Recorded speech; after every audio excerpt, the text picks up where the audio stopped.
Why, come back to the room tool, lads. Mirror selfie. I don't have a mirror, this is my shadow. Internet. It's great. Electricity. Socks. Cat food. Cat litter, because it's actually cheaper than flushing. Cat food. But that's not for him.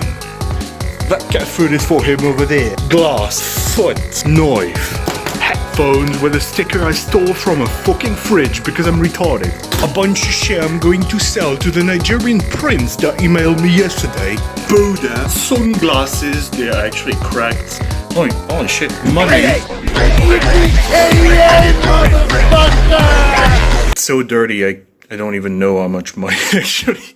Oh god. A shovelhead video, yeah? The man loneliness epidemic. What?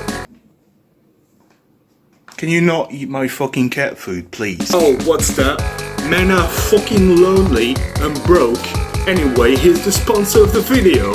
Shut the fuck up. Men's washes, because as you know, I'm trying to make a bit here, dude. Because as you know, lonely men and broke men can afford fucking